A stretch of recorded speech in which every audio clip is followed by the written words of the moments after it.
انبیاء کو بھی اجل آنی ہے،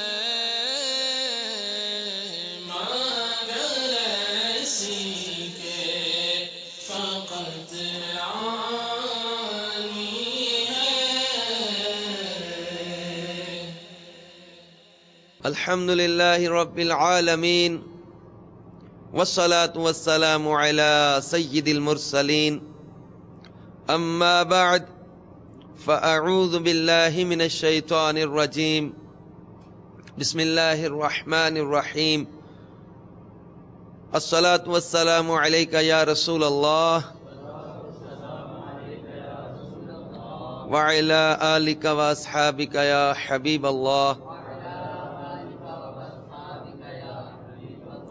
الصلاة والسلام علیک یا نبی اللہ وعلی آلک واصحابک یا نور اللہ۔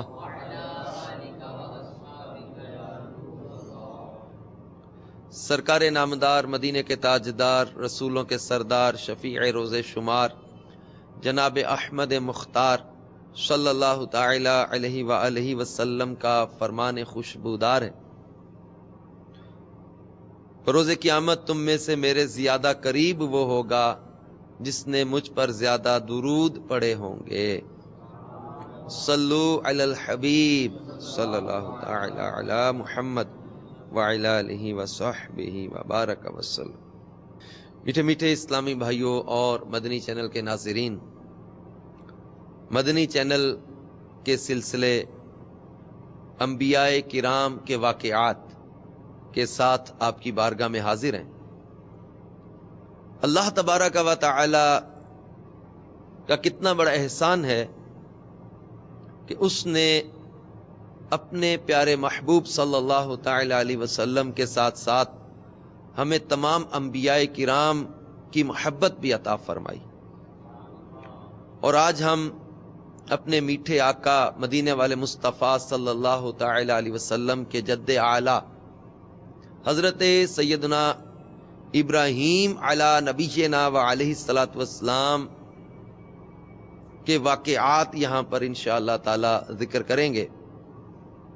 حضرت ابراہیم علی نبینا و علیہ الصلاۃ والسلام کے واقعات بھی بہت ہی زیادہ سبق آموز اور دلچسپ بھی ہیں، اور اس میں ہمارے لیے بہت سے مدنی پھول بھی ہیں۔ حضرت ابراہیم علی نبینا و علیہ الصلاۃ والسلام کا لقب ابو الزیفان یعنی بہت بڑے مہمان نواز ہے۔ آپ کی پیدائش طوفان نوح کے 1709 سال بعد اور حضرت عیسیٰ علیہ الصلاۃ والسلام کی ولادت سے تقریباً 2300 سال پہلے شہر بابل کے قریب قصبہ کونی میں ہوئی، اور تفسیر خزائن العرفان میں آپ کی پیدائش کا مقام سوس بیان کیا گیا ہے۔ میٹھے میٹھے اسلامی بھائیوں اور مدنی چینل کے ناظرین، مفسرین کرام کا بیان ہے کہ نمرود بن کنعان بڑا جابر بادشاہ تھا، اور نمرود کے بارے میں کہا جاتا ہے کہ سب سے پہلے اسی نے تاج شاہی اپنے سر پہ رکھا، اس سے پہلے کسی بادشاہ نے تاج نہیں پہنا تھا۔ نمرود لوگوں سے زبردستی اپنی پوجا کرواتا تھا، کاہن اور نجومی اس کے دربار میں بکثرت اس کے مقرب تھے۔ نمرود نے ایک رات خواب دیکھا، ایک ستارہ نکلا اور اس کی روشنی میں چاند، سورج وغیرہ سارے ستارے بے نور ہو کر رہ گئے۔ کاہنوں اور نجومیوں نے اس خواب کی یہ تعبیر اس کو بتائی کہ ایک لڑکا ایسا پیدا ہوگا جو تیری بادشاہت کے زوال کا باعث ہوگا۔ یہ سن کر نمرود بے حد پریشان ہو گیا، اور اس نے یہ حکم دے دیا کہ میرے شہر میں جو بچہ پیدا ہو وہ قتل کر دیا جائے، اور مرد عورتوں سے جدا رہیں۔ چنانچہ ہزاروں بچے قتل کر دیے گئے، مگر تقدیرات الہیہ کو کون ٹال سکتا ہے؟ اسی دوران حضرت ابراہیم علیہ الصلوۃ والسلام دنیا میں تشریف لائے، یعنی پیدا ہوئے، اور بادشاہ یعنی نمرود کے خوف سے ان کی والدہ نے شہر سے دور پہاڑ کے ایک غار میں ان کو چھپا دیا تھا، اور اسی غار میں جا کر حضرت ابراہیم علی نبینا علیہ الصلوۃ والسلام کی والدہ روزانہ انہیں دودھ پلا دیا کرتی تھی۔ اور روح البیان تفسیر کے اندر ہے کہ بعض مفسرین نے 7 برس اور بعض نے 17 برس تک کا ذکر کیا کہ حضرت ابراہیم علیہ السلام اسی غار میں پرورش پاتے رہے۔ اور حضرت ابراہیم علیہ نبینا علیہ السلام کی والدہ جب آپ کے پاس جاتی تو آپ اکثر شکم سیر ہوتے تھے۔ جبریل امین علیہ نبینا علیہ السلام آپ کی حفاظت کرتے تھے، فرشتے آپ کی حفاظت پر مامور تھے۔ حضرت ابراہیم علیہ نبینا علیہ السلام کی جب غار سے باہر تشریف آوری ہوئی، جب آپ اپنی قوم میں تشریف لائے تو اپنی قوم کو دیکھا کہ یہ لوگ مختلف چیزوں کی پوجا کرتے تھے۔ تو اللہ تبارک و تعالی جل جلالہ کے پیارے نبی حضرت ابراہیم علیہ نبینا علیہ السلام نے ان کو دعوت توحید دی۔ اور ایک بات میرے پیارے اسلامی بھائیوں اور مدنی چینل کے ناظرین، یہاں پر ضروری ہے کہ ہم اس کو کلیئر کریں کہ بعض تاریخ کی کتابوں میں آذر کا ذکر ہے۔ یہ ابراہیم علیہ نبینا علیہ السلام کا چچا تھا۔ آذر ابراہیم علیہ السلام کے چچا کا نام ہے، اور حضرت ابراہیم علیہ السلام کے والد کا نام طارق ہے، اور یہی تفاسیر میں بیان کیا گیا ہے۔ اور سرکار مدینہ صلی اللہ تعالی علیہ وسلم کا فرمان جو ہے نا، وہ اس بات پر زبردست دلیل ہے، جس کو تفسیر روح المعانی میں علامہ محمود آلوسی رحمت اللہ تعالی علیہ نے نقل کیا۔ پیارے آقا صلی اللہ تعالی علیہ وسلم نے فرمایا، انقل من اصلاب الطاہر الی رحام الطاہرات، کہ میں ہمیشہ پاک پشتوں سے پاک رحموں کی طرف منتقل ہوتا رہا۔ نبی کریم صلی اللہ تعالی علیہ وسلم کے آباء و اجداد میں سے حضرت آدم اور حضرت حوا تک تمام تر آپ کے آباء و اجداد سب کے سب مومن موحد اور ہر طرح کے زنا، بدکاری اور شرک سے پاک ہیں۔ پیارے آقا صلی اللہ تعالی علیہ وآلہ وسلم کے فرمان عالی شان کے بعد یہ بات واضح ہو گئی کہ حضرت ابراہیم علیہ السلام کے والد کا نام آذر نہیں ہے، اور جہاں ان کو ابی کہہ کر ذکر کیا گیا، اب اس میں عرب میں آپ نے یہ سنا پڑھا یا دیکھا ہوگا کہ بعض اوقات چچا کو بھی ابی کہا جاتا ہے، جیسا کہ پیارے آقا مدینے والے مصطفیٰ صلی اللہ تعالی علیہ وسلم نے خود کہا کہ میرے بابا عباس کو مجھ پر پیش کرو، یعنی ابی کہہ کر حضرت عباس چونکہ سرکار صلی اللہ علیہ وسلم کے چچا ہیں، تو سرکار صلی اللہ تعالی علیہ وسلم نے ان کو بھی اس موقع پر باپ کہا، تو چچا کو بھی باپ ہی کی مثل کہا گیا، کیونکہ روح المعانی تفسیری کے اندر اس کی وضاحت ہے کہ ماموں باپ ہے اور چچا بھی باپ ہے، یعنی ان معنوں میں چچا جو تھا حضرت ابراہیم علیہ نبینا علیہ السلام کا، وہ آذر، اس کو بھی ابی کہا گیا، جبکہ اصل آپ کے باپ، آپ کے والد طارق ہیں، جو کافر نہیں تھے، جو غیر مسلم نہیں تھے، اور کسی قسم کی بھی جو ہے نا وہ شرک میں کبھی بھی حضرت ابراہیم کے والدین مبتلا نہیں ہوئے، کیونکہ اللہ تعالیٰ کا فرمان ہے قرآن پاک میں، انما المشرکون نجس، بے شک مشرک تو ناپاک لوگ ہیں۔ تو سرکار دو عالم صلی اللہ تعالی علیہ وسلم کے فرمان عالی شان میں فرمایا کہ میں ہمیشہ پاک پشتوں سے پاک رحموں کی طرف منتقل ہوتا رہا، تو اس میں آپ کے آباء و اجداد کے بارے میں تفاسیر میں اور محدثین نے یہ بیان کیا کہ آپ کے آباء و اجداد ہر طرح کی بدکاری سے بھی پاک تھے اور ہر طرح کے جب وہ شرک سے بھی پاک تھے۔ تو حضرت ابراہیم علیہ نبینا علیہ السلام کے والد طارق تھے۔ اب جہاں ان کے والد کے طور پر ذکر آئے تو آذر نہیں، آذر آپ کا چچا ہے۔ تو میٹھے میٹھے اسلامی بھائی اور مدنی چینل کے ناظرین، حضرت ابراہیم علی نبینا علیہ الصلوۃ والسلام نے اپنی قوم کو دیکھا کہ یہ لوگ مختلف چیزوں کی عبادت کرتے تھے. اب حضرت ابراہیم علی نبینا علیہ الصلوۃ والسلام نے کیسے دل نشین انداز میں ان لوگوں کو توحید کی دعوت دی. آئیے قرآن پاک میں سورۃ الانعام کی آیت نمبر 76 تا 79 میں اس کا تذکرہ جو اللہ تبارک و تعالی نے فرمایا اس کو پڑھتے ہیں.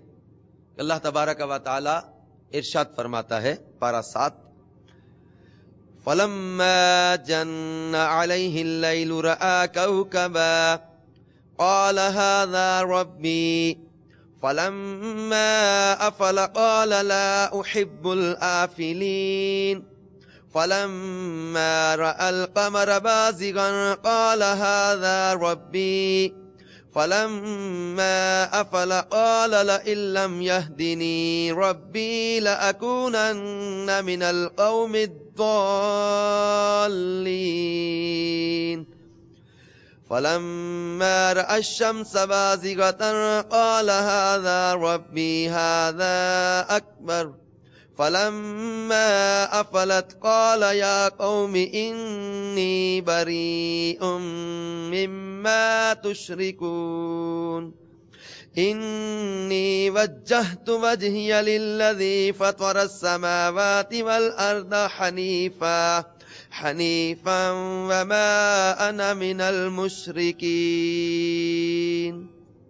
پھر جب ان پر رات کا اندھیرا آیا تو ایک تارا دیکھا، بولے اسے میرا رب ٹھہراتے ہو. پھر جب وہ ڈوب گیا بولے مجھے خوش نہیں آتے ڈوبنے والے. پھر جب چاند چمکا دیکھا بولے اسے میرا رب بتاتے ہو. پھر جب وہ ڈوب گیا کہا اگر مجھے میرا رب ہدایت نہ کرتا تو میں بھی انہی گمراہوں میں ہوتا. پھر جب سورج جگمگاتا دیکھا بولے اسے میرا رب کہتے ہو، یہ تو ان سب سے بڑا ہے. پھر جب وہ ڈوب گیا تو کہا اے قوم میں بیزار ہوں ان چیزوں سے جنہیں تم شریک ٹھہراتے ہو. میں نے اپنا منہ اس کی طرف کیا جس نے آسمان و زمین بنائے، ایک اسی کا ہو کر، اور میں مشرکوں میں نہیں. اب قوم آپ سے جھگڑا کرنے لگے. آپ نے فرمایا تم لوگ مجھ سے خدا کے بارے میں جھگڑتے ہو، اس خدا نے تو مجھے ہدایت دی ہے اور میں تمہارے جھوٹے معبودوں سے بالکل نہیں ڈرتا. سن لو بغیر میرے رب کے حکم کے تم لوگ اور تمہارے یہ جھوٹے معبود میرا کچھ نہیں بگاڑ سکتے. میرا رب ہر چیز کو جانتا ہے. کیا تم لوگ میری نصیحت کو نہیں مانو گے؟ میٹھے اسلامی بھائیوں اور مدنی چینل کے ناظرین، حضرت ابراہیم علی نبینا علیہ الصلوۃ والسلام نے انتہائی گمراہ لوگوں کو کیسے مدلل اور کیسے جو ہے وہ دل نشین الفاظ میں، دلکش طرز انداز میں جو آپ نے ان کو دعوت حق دی. اور ان آیات کو لکھنے کے بعد حضرت ابراہیم علی نبینا علیہ الصلوۃ والسلام کی دعوت توحید کو بیان کرنے کے بعد علامہ عبد المصطفیٰ اعظمی رحمت اللہ تعالی علیہ یہ لکھتے ہیں، غور کیجئے کہ کتنا دلکش طرز بیان اور کس قدر مؤثر طریقہ استدلال ہے کہ نہ کوئی سخت کلامی ہے، نہ کسی کی دل آزاری، نہ کسی کے جذبات کو ٹھیس لگا کر اس کو غصہ دلانا ہے. بس اپنے مقصد کو نہایت ہی حسین پیرایا اور خوبصورت انداز میں منکرین کے سامنے دلیل کے ساتھ پیش کر دینا ہے. میٹھے میٹھے اسلامی بھائی اور مدنی چینل کے ناظرین، پتہ چلا کہ کسی کو جب ہم دعوت دیں، نیکی کی دعوت دیں، اس کو برائی سے منع کرے، حسن اخلاق کے ساتھ، حسن تدبیر کے ساتھ ان کو جو ہے وہ اللہ تبارک و تعالیٰ کی طرف بلائیں. جیسے کسی کو نصیحت کرنی ہے، آپ اس کو گالی دیں، آپ اس کو اگر سخت جملے بولیں تو اس کا دل، اس کے جو ہے وہ ذہن کے دریچے آپ کے لیے جو ہے نا وہ فطری طور پر بند ہونا شروع ہو جائیں گے. اگر آپ اس کو پیار دیں گے، حسن اخلاق کے ساتھ اچھی دعوت دیں گے، نیکی کی دعوت دیں گے، تو انشاءاللہ تبارک و تعالی حسن اخلاق کی برکت سے آپ دیکھیں گے کہ اس کا دل آپ کی طرف مائل ہوتا چلا جائے گا. تو میٹھے میٹھے اسلامی بھائیوں اور مدنی چینل کے ناظرین، حضرت ابراہیم علی نبینا و علیہ الصلوۃ والسلام نے جب اپنی قوم کو نیکی کی دعوت دی، ان کو برائی سے منع کیا. اب یہ لوگ کہنے لگے کہ ہم نے تو اپنے باپ داداؤں کو اسی طرح کرتے دیکھا ہے. اور یہ قوم کے لوگ ایک میلے پہ جاتے تھے، اور ان کا سالانہ میلہ ہوتا تھا، اور کہتے تھے کل ہماری عید کا دن ہے، وہاں ہمارا بہت بڑا میلہ لگے گا، وہاں آپ چل کر دیکھیں ہمارے دین میں کیا لطف اور کیسی بہار ہے. اور اس قوم کا یہ دستور تھا، یہ جنگل میں جمع ہوتے، دن بھر لہو و لعب میں مشغول ہو کر، اور شام کو اپنے جو ہے وہ جھوٹے معبودوں کے پاس جا کر ان کی پوجا کرتے، اور وہاں پر جو ہے نا مختلف قسم کے چڑھاوے اور اس طرح کے کام کرتے. حضرت ابراہیم علی نبینا علیہ الصلوۃ والسلام نے قوم کی دعوت پر تھوڑی دیر تو چلنے کا مظاہرہ کیا، تھوڑی دور چلے، پھر میلہ کی طرف چلتے ہوئے آپ نے کہا کہ میں بیمار ہونے والا ہوں. اپنی بیماری کا عذر کر کے واپس تشریف لیا، اور قوم کے لوگ میلے میں چلے گئے. حضرت ابراہیم علی نبینا علیہ الصلوۃ والسلام نے ان سے فرما دیا. سورۃ الانبیاء کی آیت نمبر 57 میں اللہ تعالیٰ نے اس کا ذکر فرمایا. حضرت ابراہیم علی نبینا علیہ الصلوۃ والسلام نے ان لوگوں سے کہا وَتَاللَّهِ لَأَكِيدَنَّ أَصْنَامَكُمْ بَعْدَ أَن تُوَلُّوا مُدْبِرِينَ. ترجمہ کنز الایمان. اور مجھے اللہ کی قسم ہے میں تمہارے بتوں کا برا چاہوں گا بعد اس کے کہ تم پھر جاؤ پیٹھ دے کر. چنانچہ اس کے بعد حضرت ابراہیم علی نبینا علیہ الصلوۃ والسلام نے کلہاڑا لیا اور بت خانے میں تشریف لے گئے، اور دیکھا کہ اس میں چھوٹے بڑے بہت سارے انہوں نے جھوٹے معبود بنا رکھے، اور دروازے کے سامنے ایک بہت بڑا انہوں نے جھوٹا معبود بنا کے رکھا ہوا تھا. ان جھوٹے معبودوں کو دیکھ کر توحید الہی کے جذبہ سے سرشار آپ نے کلہاڑا مار مار کر ان کو چکنا چور کر ڈالا، اور سب سے بڑے جو جھوٹا معبود بنا ہوا تھا اس کے کندھے پہ لا کر کلہاڑا رکھ دیا، اور بت خانہ سے باہر چلے گئے. قوم کے لوگ جب واپس آئے تو یہ دیکھ کر حیران رہ گئے کہ یہاں تو سب کچھ ٹوٹا پڑا تھا، اور ایک دم شور مچانے لگے. اللہ تبارک و تعالی نے سورۃ الانبیاء کی آیت نمبر 59 میں ان کا یوں ذکر کیا. ترجمہ کنز الایمان. تو وہ کہنے لگے کس نے ہمارے خداؤں کے ساتھ یہ کام کیا، بے شک وہ ظالم ہے. تو کچھ لوگوں نے کہا کہ ہم نے ایک نوجوان جس کا نام ابراہیم ہے اس کی زبان سے ان کو برا بھلا کہتے ہوئے سنا ہے. قوم نے کہا اس جوان کو لوگوں کے سامنے لاؤ، شاید لوگ گواہی دیں کہ اسی نے ان کو توڑا ہے. حضرت ابراہیم علی نبینا علیہ الصلوۃ والسلام بلائے گئے تو قوم کے لوگوں نے پوچھا اے ابراہیم کیا تم نے ہمارے خداؤں کے ساتھ یہ سلوک کیا ہے؟ تو حضرت ابراہیم علیہ السلام نے فرمایا کہ یہ جو بڑا معبود تم نے بنا رکھا ہے اسی سے پوچھو، اسی کے کندھے پر کلہاڑا ہے. تو وہ لوگ کہنے لگے ہم ان سے کیا پوچھیں، آپ تو جانتے ہیں کہ یہ بول نہیں سکتے. آپ نے فرمایا جو ٹوٹ گئے ان سے پوچھو، یا جو بڑا تم نے معبود بنا رکھا ہے اس سے پوچھو. تو وہ قوم کے لوگ کہنے لگے یہ تم جانتے ہو یہ نہیں بولتے.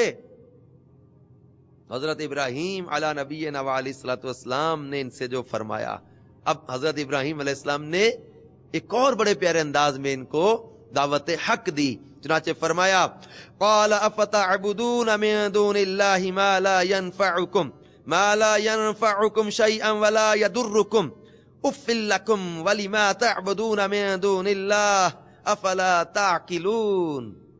ترجمہ کنز الایمان. کہا تو کیا اللہ کے سوا ایسے کو پوچھتے ہو جو نہ تمہیں نفع دے اور نہ نقصان پہنچائے؟ تف ہے تم پر اور ان بتوں پر جن کو اللہ کے سوا پوچھتے ہو، تو کیا تمہیں عقل نہیں؟ میٹھے میٹھے اسلامی بھائیوں، پھر سورۃ الانبیاء کی آیت نمبر 68 میں ارشاد ہوتا ہے ان کو جلا دو اور اپنے خداؤں کی مدد کرو اگر تمہیں کرنا ہے. یعنی یہ قوم کے لوگوں نے اب آپس میں ان کی حضرت ابراہیم علیہ الصلوۃ والسلام کی حق گوئی کا نعرہ سن کر یہ چلا چلا کر کہنا شروع کر دیا. اب میرے پیارے میٹھے اسلامی بھائیوں اور مدنی چینل کے ناظرین، یہاں پر ایک بات اور واضح ہم کر لیں کہ من دون اللہ سے مراد یہ بت ہیں. من دون اللہ سے مراد جھوٹے معبود ہیں جن کی غیر مسلم پوجا کرتے تھے. بعض عاقبت نا اندیش جو ہے نا وہ ان آیات کو انبیاء یا اولیاء پر چسپاں کر کے مومنین کو غیر مسلم قرار دینے کا سوچتے، شیطانی وسوسوں کا شکار ہوتے. اللہ تبارک و تعالیٰ کے نبی یا ولی جو ہیں وہ من دون اللہ نہیں ہیں، بلکہ وہ اللہ کے محبوبین ہیں. من دون اللہ سے مراد یہ غیر مسلموں کے بنائے ہوئے جھوٹے معبود. تو اب قوم کے لوگوں نے جھگڑا کرنا شروع کیا، اور یہاں پر مفسرین کرام نے فرمایا کہ دو صورتیں ہوئیں. یا تو نمرود کے ساتھ بھی مناظرہ اس کے بعد ہو چکا تھا، یا آگ میں جانے کے بعد مناظرہ ہوا. میٹھے پیارے اسلامی بھائیوں، اس دلچسپ مناظرے کا بھی تذکرہ سنتے ہیں کہ حضرت ابراہیم علی نبینا علیہ الصلوۃ والسلام کے واقعات میں یہ بہت ہی اہم اور دلچسپ واقعہ ہے کہ جو آپ کا نمرود بادشاہ کے ساتھ مناظرہ ہوا. جیسا کہ ہم نے پہلے ذکر کیا کہ یہ بڑے تنتنے کا بادشاہ تھا. سب سے پہلے اس نے سر پر تاج شاہی رکھا اور خدائی کا دعویٰ کیا تھا اس نے، اور یہ بدکاری کے ذریعے پیدا ہوا تھا. اور سلطنت جو ہے اس کی بہت بڑی تھی، پوری روئے زمین کی جسے بادشاہ عطا کی گئی، یہ ان بادشاہوں میں سے ہے. پوری سلطنت جو بادشاہت ہے دنیا کی 4 قسم کے لوگوں کو ملی، جن میں 2 مومن اور 2 کافر. حضرت سلیمان علی نبینا علیہ الصلوۃ والسلام اور حضرت ذوالقرنین یہ صاحبان ایمان تھے، اور نمرود اور بخت نصر یہ دونوں غیر مسلم تھے. اور نمرود نے اپنی سلطنت میں یہ قانون نافذ کر دیا تھا کہ اس نے خوراک کی تمام چیزوں کو اپنی تحویل میں لے لیا تھا. یہ صرف انہی لوگوں کو خوراک کا سامان دیا کرتا تھا جو لوگ اس کی خدائی کو تسلیم کرتے تھے. چنانچہ حضرت ابراہیم علی نبینا علیہ الصلوۃ والسلام اس کے دربار میں غلہ لینے کے لیے تشریف لے گئے تو اس بدبخت نے کہا کہ پہلے تم مجھے سجدہ کرو، مجھے خدا تسلیم کرو، جب بھی میں تم کو غلہ دوں گا.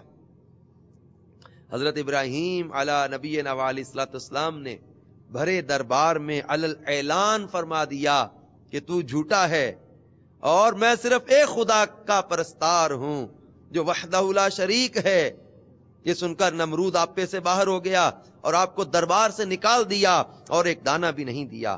آپ اور آپ کے چند متبعین جو مومن تھے بھوک کی شدت سے پریشان ہو کر جاں بلب ہو گئے. اس وقت آپ ایک تھیلا لے کر ایک ٹیلے کے پاس تشریف لے گئے اور تھیلے میں ریت بھر کر لائے. اب میٹھے پیارے اسلامی بھائیوں، اللہ تبارک و تعالیٰ کے نبی حضرت ابراہیم اور ان کے ساتھیوں کا توکل دیکھیں. اب انہوں نے نمرود کی بادشاہت میں اس کے غلے کو لینے سے انکار کر دیا، کیونکہ اس کو خدا ماننا پڑتا، اس کو سجدہ کرنا پڑتا. آپ نے اس کو سجدہ کرنے سے انکار کیا، اللہ تبارک و تعالیٰ پر بھروسہ کیا، اللہ پر توکل کیا، اور اللہ تبارک و تعالیٰ جل جلالہ نے ان کے توکل کی یوں لاج رکھی کہ حضرت ابراہیم علیہ السلام ایک تھیلا ٹیلے سے بھر کر ریت کا لائے اور اللہ تعالیٰ کی بارگاہ میں دعا مانگی تو وہ ریت کو اللہ تعالیٰ نے آٹا بنا دیا. تو میٹھے میٹھے اسلامی بھائی اور مدنی چینل کے ناظرین، حضرت ابراہیم علیہ نبینا علیہ السلام اور آپ کے ساتھیوں نے وہ کھانا کھایا، اور اس کے بعد نمرود تو اور زیادہ غصے میں آگ بگولا ہو گیا کہ انہوں نے تو مجھ سے کھانا لینے سے بھی انکار کر دیا. اسے ہمارے وہ اسلامی بھائی درس حاصل کریں کہ جو مال کمانے کے لیے اپنے آپ کو غیر مسلم شو کر دیتے ہیں، مال کمانے کے لیے دوسرے ملکوں میں جانے کے لیے ویزا لگوانے کے لیے اپنے آپ کو نان مسلم شو کرتے، طرح طرح کے جو ہے وہ کفریہ فارمز پر سگنیچر کرتے، شرائط کو تسلیم کرتے. وہ مال آنا چاہیے، حرام حلال کی تمیز اٹھا کے بس مال کمانے کے پیچھے دوڑ رہے، جبکہ ہم سے فرمایا جا رہا کہ تم اللہ تعالیٰ پر بھروسہ کرو. فرمایا جو اللہ پر بھروسہ کرے اللہ اس کے لیے کافی ہے. تو میٹھے میٹھے اسلامی بھائیوں اور مدنی چینل کے ناظرین، نمرود نے حضرت ابراہیم علیہ نبینا علیہ الصلوۃ والسلام کو آگ میں ڈلوانے کا ارادہ کیا. حضرت ابراہیم علیہ السلام کو پکڑ لیا اور کہا بتاؤ تمہارا رب کون ہے جس کی عبادت تم کرتے ہو اور تم لوگوں کو دعوت بھی دے رہے ہو؟ حضرت ابراہیم علیہ الصلوۃ والسلام نے فرمایا نمرود میرا رب وہی ہے جو لوگوں کو جلاتا اور مارتا ہے، یعنی زندہ کرتا اور مارتا ہے، میرا رب وہ ہے. نمرود نے کہا یہ تو میں بھی کر سکتا ہوں. چنانچہ اس جاہل نے ایک جاہلانہ دلیل دی مارنے اور جلانے کی، مارنے اور زندہ کرنے کی. اس نے 2 قیدیوں کو جیل خانے سے دربار میں بلایا. ایک کو موت کی سزا ہو چکی تھی اور دوسرا رہا ہو چکا تھا. نمرود نے پھانسی پانے والے کو تو چھوڑ دیا اور بے قصور کو پھانسی دے دی اور بولا دیکھو جو مرنے جا رہا تھا میں نے اس کو زندہ کر دیا اور جو زندہ تھا میں نے اس کو پھانسی دے کر مار دیا. حضرت ابراہیم علی نبینا علیہ الصلوۃ والسلام سمجھ گئے کہ انتہائی احمق اور جب وہ گامڑ آدمی ہے جو جلانے اور مارنے کا یہ مطلب سمجھ بیٹھا ہے. اس لیے آپ نے اس کے سامنے ایک اور بڑی روشن اور واضح دلیل پیش کی. چاچے آپ نے ارشاد فرمایا اے نمرود میرا رب وہی ہے جو سورج کو مشرق سے نکالتا ہے، اگر تو خدا ہے فأتی بہا من المغرب، تو سورج کو مغرب سے نکال دے. حضرت ابراہیم علیہ نبینا علیہ السلام نے زبردست دلیل رکھ دی کہ میرا رب تو سورج کو مشرق سے نکالتا ہے، اگر تو رب ہے خدا ہے تو سورج کو مغرب سے نکال کے دکھا. اس کو اللہ تبارک و تعالی نے قرآن مجید میں سورۃ البقرہ کی آیت نمبر 258 میں بیان کیا. ترجمہ کنز الایمان، اے محبوب کیا تم نے نہ دیکھا تھا اسے جو ابراہیم سے جھگڑا اس کے رب کے بارے میں، اس پر کہ اللہ نے اسے بادشاہی دی، جبکہ ابراہیم نے کہا میرا رب وہ ہے کہ جلاتا اور مارتا ہے. بولا میں جلاتا اور مارتا ہوں. ابراہیم نے فرمایا تو اللہ سورج کو لاتا ہے پورب سے تو اس کو پچھم سے لے آ. تو ہوش اڑ گئے کافر کے اور اللہ راہ نہیں دکھاتا ظالموں کو. میٹھے میٹھے اسلامی بھائیوں، حضرت ابراہیم علیہ السلام کی یہ دلیل سن کر نمرود مبہوت اور حیران رہ گیا اور کچھ بھی نہ بول سکا.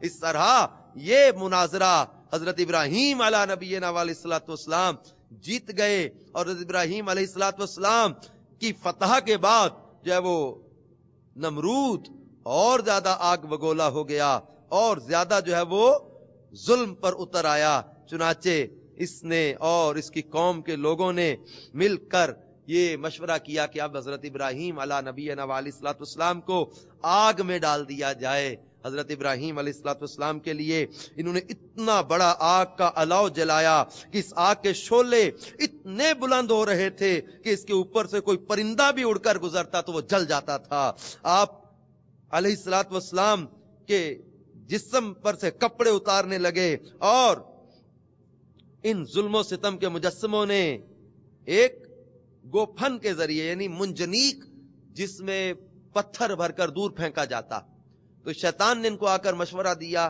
تو اس کے مشورے پر انہوں نے حضرت ابراہیم علیہ السلام کو اس میں رکھا اور جیسے توپ کا گولا پھینکا جاتا ہے، کیونکہ آگ اتنی بڑی انہوں نے جلا لی تھی اب اس کے قریب کون جائے.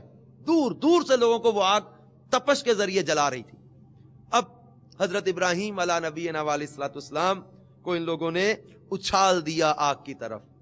اب میرے پیارے میٹھے اسلامی بھائی اور مدنی چینل کے ناظرین، حضرت ابراہیم کی استقامت پر غور کیجئے کہ ان کو آگ میں ڈالا جا رہا ہے، لیکن حضرت ابراہیم علیہ الصلوۃ والسلام اپنے رب جل جلالہ کی وحدانیت پر کس قدر ڈٹے ہوئے. جب حضرت ابراہیم علیہ نبینا علیہ الصلوۃ والسلام کو انہوں نے آگ میں اچھالا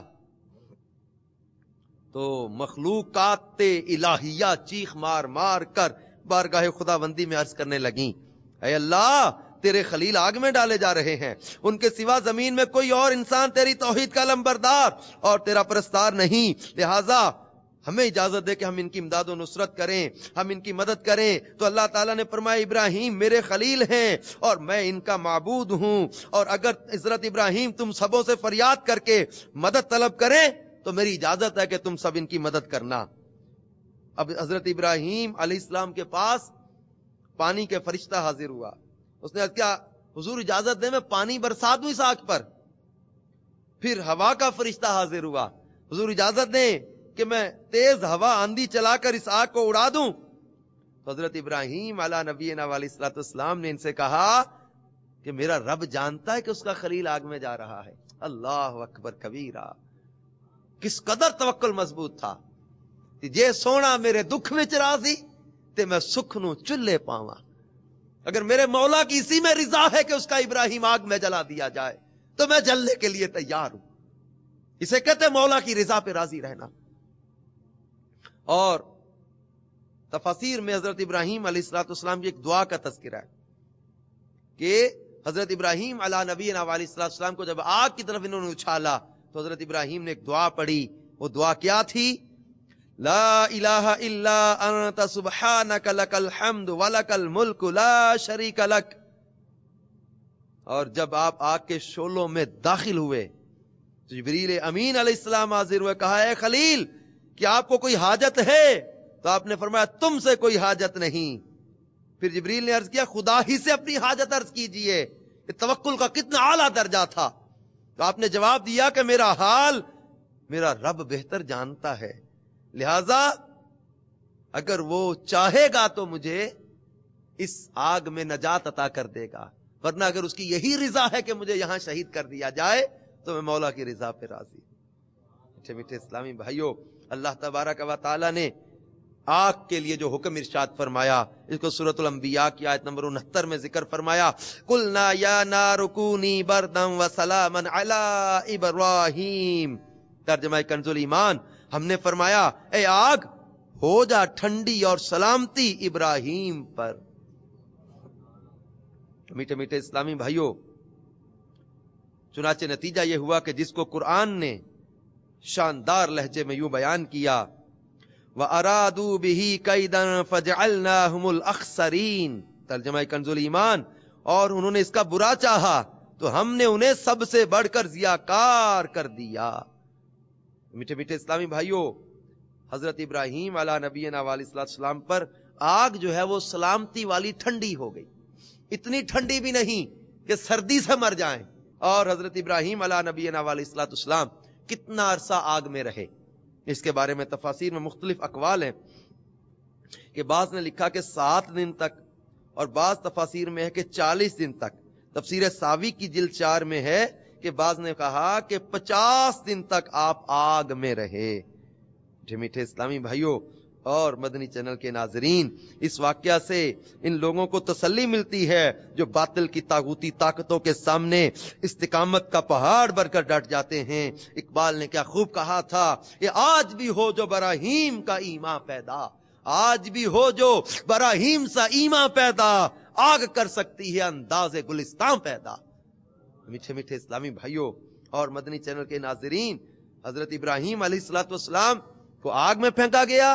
حضرت ابراہیم علیہ السلام کے لیے آگ کو اللہ نے گلزار بنا دیا اور اندر پھول اگائے, اندر گلے ریحان اگائے, اندر اللہ تبارک و تعالیٰ نے پھول کھلا دیے. نمرود نے جب اوپر سے یہ منظر دیکھا تو حیران ہوا اور پوچھا ابراہیم یہ کیا ہے؟ فرمایا یہ میرے رب کا انعام ہے مجھ پر. میرے میٹھے میٹھے اسلامی بھائیوں اور مدنی چینل کے ناظرین, ہم بھی حضرت ابراہیم علیہ نبینا علیہ السلام کے ان واقعات سے یہ ہمارے لیے زبردست درس ہے. ایک کیسی بھی اس راہ میں مشکل آئے, کیسی بھی تکلیف آئے, کیسی بھی پریشانی آئے, اللہ تبارک و تعالیٰ کی رضا پہ راضی رہے. اللہ تبارک و تعالیٰ جل جلالہ کی رضا پہ راضی رہ کر صبر و شکر کی کیفیت میں زندگی بسر کرے. ہم لوگ ذرا سی تکلیف آتی ہے شکوہ شکایت شروع کر دیتے, ذرا سی تنگی آئے شکوہ شکایت شروع کر دیتے ہیں, ذرا سی کوئی دنیاوی رکاوٹ بھی آ جائے شکوہ شکایت شروع کر دیتے ہیں. جبکہ اللہ تبارک و تعالیٰ کے نبی حضرت ابراہیم علیہ السلام کے ان واقعات میں اور آگے اگلے سلسلے میں جو آپ حضرت ابراہیم کے دیگر واقعات بھی سنیں گے, آپ ان جو ہے وہ واقعات میں زبردست توکل علی اللہ کا درس موجود پائیں گے کہ اللہ تبارک و تعالیٰ کے ان پیاروں نے کس قدر اللہ تبارک و تعالیٰ پر بھروسہ کیا, توکل کیا, تکالیف میں, مصیبتوں میں, اذیتوں میں, سفر میں, غریب الوطنی میں, ہر طرح کی کیفیتوں میں اپنے رب کی رضا پہ راضی رہے. ہمیں بھی اس راہ میں اللہ تبارک و تعالی جل جلالہ پر بھروسہ کرتے ہوئے, اللہ تبارک و تعالی پر توکل کرتے ہوئے چلتے رہنا چاہیے. میٹھے میٹھے اسلامی بھائیوں اور مدنی چینل کے ناظرین, ان چیزوں کا درس حاصل کرنے کے لیے, صبر کا درس حاصل کرنے کے لیے, شکر کی تعریف اور شکر کے بارے میں معلومات جاننے کے لیے میں دعوت دوں گا کہ آپ دعوت اسلامی کے مکتبۃ المدینہ کا شائع کردہ رسالہ شکر کے موضوع پر جو ہے, شکر کے فضائل, یہ آپ حاصل کریں, اس کو پڑھیں, اپنے بزرگوں کے واقعات پڑھیں, احادیث پڑھیں, شکر کے فضائل پڑھیں, آپ کے اندر جو ہے وہ شکر کی کیفیت پیدا ہو. پھر نگران شورا کا ایک بڑا اہم بیان ہے, یہ وقت گزر جائے گا, یہ بیان آپ سنیں. انشاءاللہ تبارک و تعالی آپ کو تکالیف پر صبر کرنے اور شکر کی کیفیت میں استقامت پانے کا نسخہ ملے گا. مدنی قافلوں میں سفر اور مدنی انعامات پر عمل کی برکت سے انشاءاللہ تبارک و تعالی ہم یہ اچھی چیزیں سیکھتے رہیں گے. اللہ تبارک و تعالی ہم سب کو اپنی رضا پہ راضی رہنے کی توفیق عطا فرمائے. آمین بجاہ النبی الامین صلی اللہ تعالی علیہ وآلہ وسلم.